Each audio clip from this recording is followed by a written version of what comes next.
আজ আমি এসেছি আর্মেনিয়ার একটা গ্রিন হাউস ফার্মে একটু নেচারটাকে এনজয় করার জন্য এবং মাইন্ডটাকে একটু রিফ্রেশ করার জন্য। আসসালামু আলাইকুম, আমি ইসরাত প্রান্ত, লিভিং ইন আর্মেনিয়া। অনেকে আমাকে জিজ্ঞেস করেন যে আর্মেনিয়ার ইতিহাস এবং ঐতিহ্য সম্পর্কে একটু ধারণা দেওয়ার জন্য। তো আজকে আমি আপনাদের আর্মেনিয়ার ইতিহাস এবং ঐতিহ্য সম্পর্কে কিছু অজানা তথ্য সম্পর্কে ধারণা দিতে যাচ্ছি, যেগুলা সম্পর্কে মানুষ তেমন একটা কথা বলে না এবং যেগুলো সম্পর্কে মানুষের তেমন কোনো একটা ধারণা নেই। আর্মেনিয়া সম্পর্কে প্রথমেই যে কথাটি বলতে হয় ওইটি হচ্ছে আর্মেনিয়া মূলত একটি ইউরেশিয়ার দেশ। তার মানে হচ্ছে আর্মেনিয়া ইউরোপ এবং এশিয়ার মাঝামাঝি একটি দেশ। ইটালির প্রাচীন রোম শহরের থেকেও আর্মেনিয়ার রাজধানী ইয়েরেভান শহরটি প্রায় 600 বছর পূর্বে তৈরি হয়েছিল। তো যার কারণে আর্মেনিয়া দেশটি মূলত তাদের ঐতিহাসিক কাঠামোর জন্যই বিখ্যাত। আর্মেনিয়ানরা সাধারণত তাদের দেশকে হায়াস্তান বলে ডাকে এবং নিজেদেরকে হাই জাতি বলে ডাকে। তো এই কারণে তাদের ভাষাটির নামও হাইরেন বলে পরিচিত।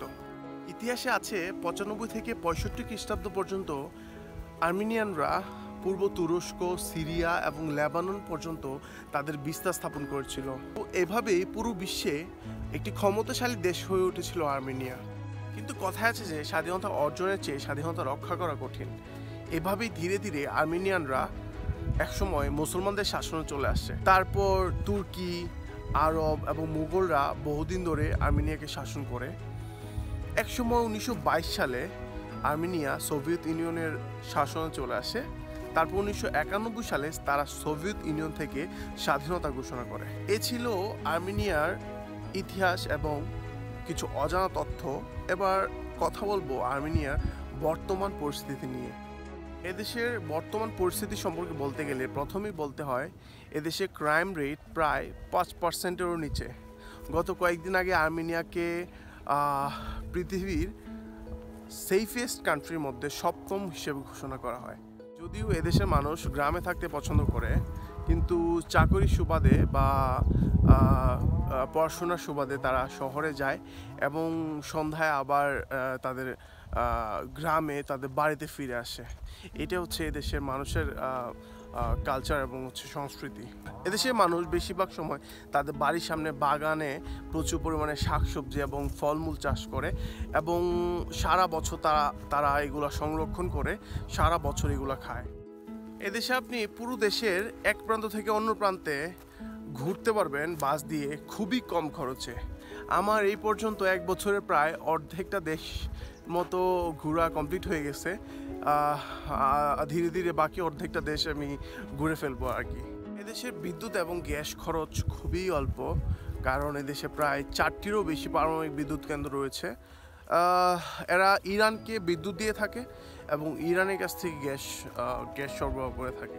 দেশের মানুষের কথা বলতে গেলে এদেশের মানুষ খুবই মিশুক প্রকৃতির এবং একজন ফরেনার হিসেবে যদি আপনি এই দেশের মানুষের সাথে এই দেশের হাইরেন ভাষায় কথা বলতে পারেন, তাহলে তাদের কাছে আপনার মর্যাদা, আপনার কদর সর্বোচ্চ হয়ে থাকবে।